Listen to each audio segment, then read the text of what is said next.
Howdy, folks. How we doing? It's Manifesto season, and it is truly a season, unlike previous leagues, where we have 3 manifestos rapid fire coming at us one day after another with tons and tons of information. And I know I'm doing this somewhat out of order, but I will have a video out on the Flask and Ailment Manifesto. Today, though, I want to talk about the Defenses and Recovery Manifesto that I have in front of me here, because I think that is the most important of all of them, and it's a bit of a doozy. So I'm not going to read through the whole thing. Hopefully you're literate and can do that. But I am going to touch on some of the things that stand out to me, and also touch on like the overarching thrust of the changes that I've been able to garner from reading them. What I interpret as the direction that GGG is trying to go with this. Because it seems to me, and they've been somewhat explicit about this in the notes themselves, so I'm not really like divining this from the murky waters. They've said it pretty much, that they want to take defensive properties for a build out of these, specific little corners and niches, and instead make the defenses of a build much more core. And in order to do that, they are focusing in on armor, evasion, and energy shield to some degree. So power is moving to more fundamental and accessible places. The examples of that and the twofold nature of that is it's going more into the basic mod pool for gear. So some influenced mods that were really powerful defensively are either going away or being moved to the basic mod pool. A lot of basic mod pools are being buffed, or basic mods in the basic mod pool are being buffed. And there's new notables and keystones on the tree as well, which are very defensively powerful tools. Some examples of that: armor and evasion are getting more powerful. Not only are base numbers on bases going up and the rolls on bases going up, but also the calculation for armor and evasion is improving. Armor is going to be, from my understanding of it, essentially twice as effective at mitigating physical damage, and evasion will be roughly twice as effective at mitigating incoming attack hits. As well as that, there are tools to deal with spells through evasion, spell suppression, this whole block of text here. But before I get into that, I'm kind of getting ahead of myself.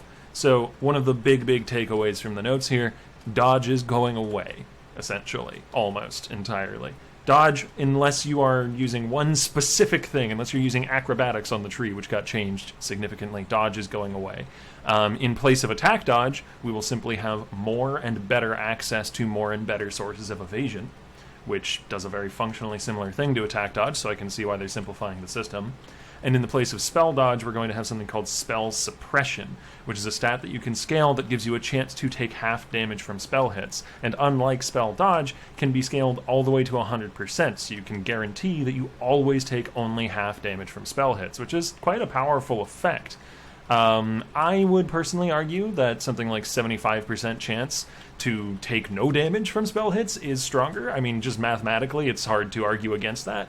But depending on how available sources of spell suppression are and how easily it can be pushed to 100%, which we don't really know the numbers for that entirely. We have a few sources here, but things like the new Mage Bane, which is going to give 1% chance to suppress spell damage per 15 dexterity, which already, like, dex stacking builds will just reach 100% with that.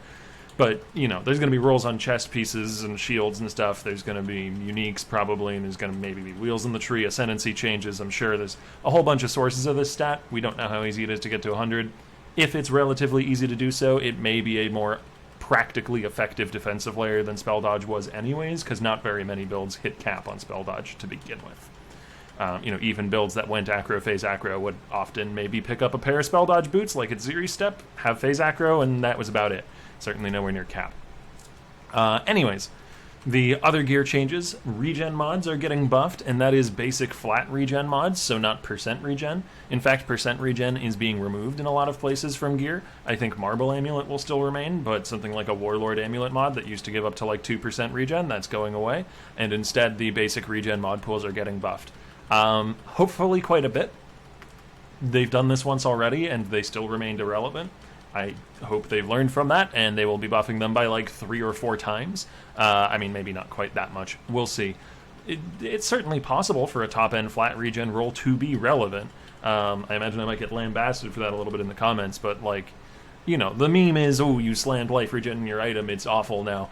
But 20 life regen is awful, but 280 life regen is quite good. Like, life regen as a stat is not a valueless stat. It's just the modifiers have historically been quite low. If they take that number and make it big, then it'll be a good stat. So I kind of hope they do that. Moving on, we've got raw physical mitigation that can show up now on chest pieces and armor. That's already a mod, again. That can show up at like a 2, 3, or 4% magnitude, and from what they said in the notes here, they're buffing that up to something around an 8% magnitude, which is 2 endurance charges worth of physical mitigation. That's a pretty good use of an affix, especially if you're, relatively early in a league and you don't have access to influenced gear yet. So this is, again, buffing the base mod pool, and that kind of gets at some more of the issues that Path of Exile has faced over the last few leagues. It's a great way of killing or wounding 2 birds with 1 stone, since I don't think this quite solves the issue. That metaphor is really brutal. But yeah, so they want base mods on items to be more attractive. They want more stuff on the ground to more likely be something you're willing to pick up and look at and maybe sell or keep or use.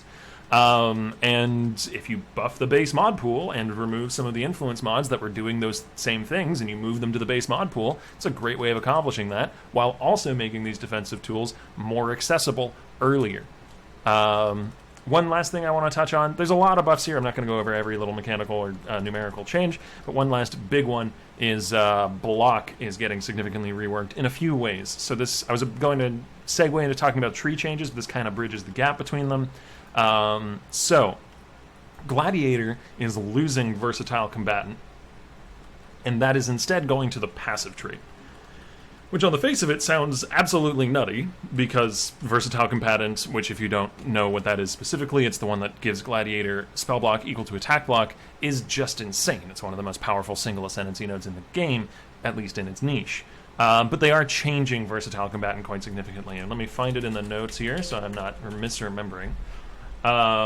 So, Versatile Combatant is now a keystone on the passive skill tree that grants 2% chance to block spell attack damage per 1% overcapped chance to block regular attack damage. Also, you lose 25% maximum attack block and 25% maximum spell block. So your maximum attack block without modifiers like a Shaper Amulet or Anvil or something like that is only 50%.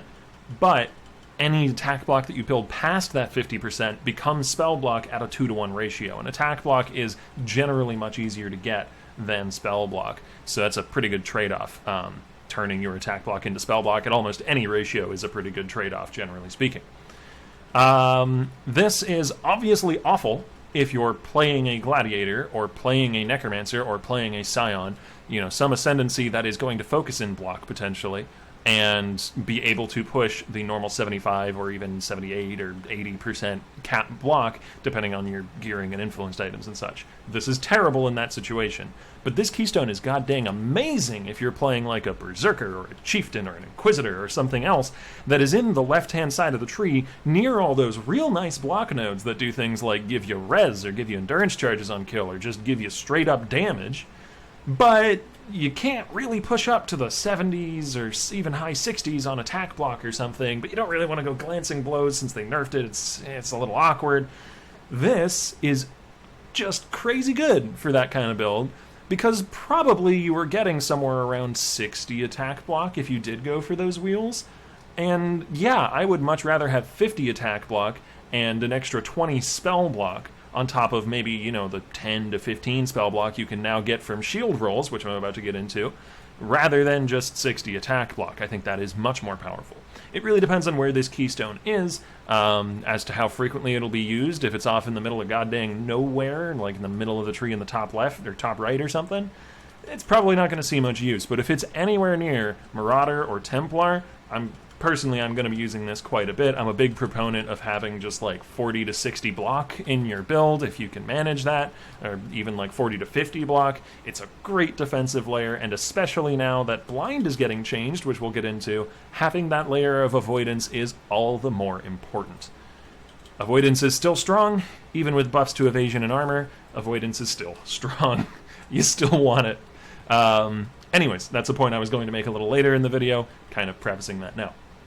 But yes, the last basic gear mod that is being added that I did want to touch on, just to finish that point out, is the fact that shields are getting access to much higher block rolls. You can get up to a 12 to 15% spell block roll or attack block roll on a shield now, which is kind of silly. That means you can get like just under 40, I think like 37, 38% attack block out of a shield. But, even stronger than that, you can get like 12 to 15% spell block on that shield. And then you get some good attack block on the shield. You run Tempest Shield. That gives you some shock immunity now, because it's a reservation that does that. And it gives you some attack block. You can pick up a couple good block wheels on the tree. You go for a block craft on your chest piece, and boom, you get the new keystone. You have like 50 attack block and 40-something spell block, and you didn't really pay that much for it. Because you're getting other good things along the way the whole time. Like, the shield can still have a good life roll, could still have a good, influence prefix or something pretty easily.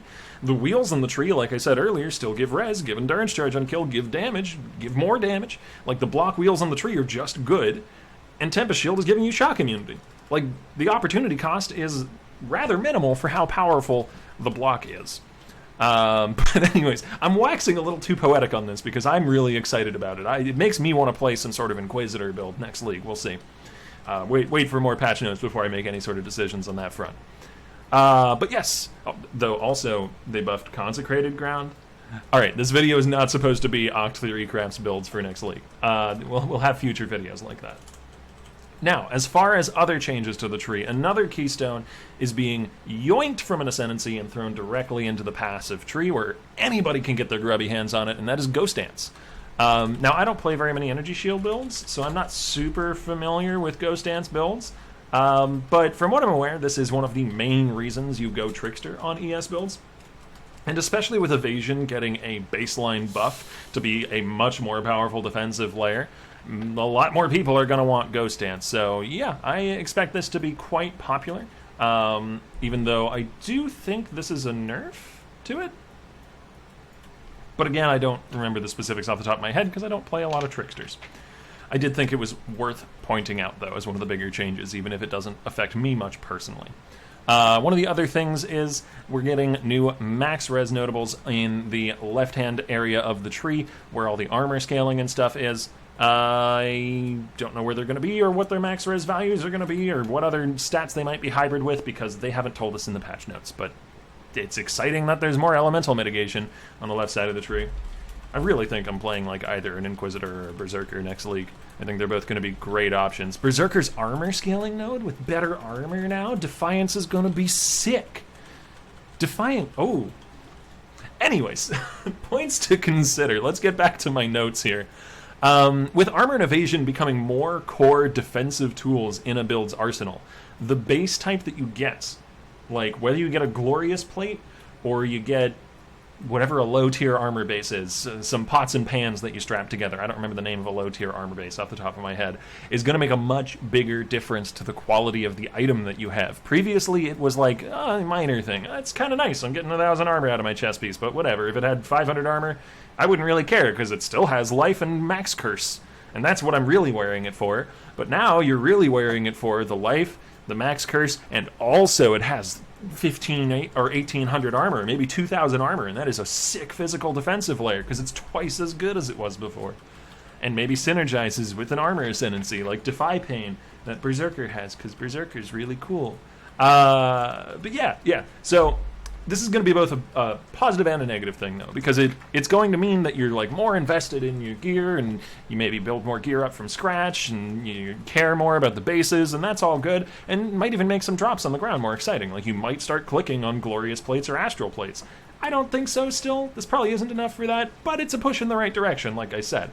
They've got this whole meta plan going on where they're trying to work on itemization, and this is a step towards that, and hopefully we don't see steps back in the patch notes. But the downside here is that it could be difficult to get as tanky in the early league as we did in previous leagues going into next league, because your evasion and armor bases are going to be more important, like I said. And early league, you're probably not going to have the right base in all your gear slots, nor anything even close to it, potentially. Maybe you're wearing a tabula, and that doesn't give you any armor or evasion. And now you don't have acro on the tree, or you do, but it's very different. So you don't have dodge, and you don't have access to blind. or you do, but it's very different and it's not as effective. And last league, they cut the values on evasion and armor flasks in half, though to be fair, they did make them more powerful, so those nerfs are basically undone. 1500 armor in 316 is probably as valuable or more valuable than 3000 armor was last league, but I digress. My point is, armor and evasion are systems that are going to be harder to leverage in the first few days of a league. So be cautious when you're first entering into maps. You might feel a little squishier than you did before, but I think a geared up character that's, you know, level 80 to 90 plus even, like it won't take that long, I imagine, to get some respectable enough bases. It's probably going to feel similarly tanky, if not more tanky than before. But one last thing I do want to mention. With dodge now getting the axe and block rolls being buffed in at least one place as far as we know, but probably more, we may see an upward swell in the number of builds that just throw on a decent shield and click a decent block wheel on the tree if they're anywhere near it, or run Tempest Shield because they want that shock immunity too. Or a block craft in the chest piece. Is a lot of little ways to get granular rolls, getting like 30 to 40-ish block, because, like I mentioned earlier, with the changes to blind, getting that avoidance layer, even if it's only like 30 to 40% or 40 to 50% of hits aren't coming through, is going to feel all the more impactful. So I think we'll see a lot of one-hand and shield builds next league, unless there's more information to come that I'm not aware of, at least from a hardcore perspective. Anyways, that about exhausts my opinions on this current manifesto here. As I mentioned, I'll have a video out on the first one and the third one whenever that comes out.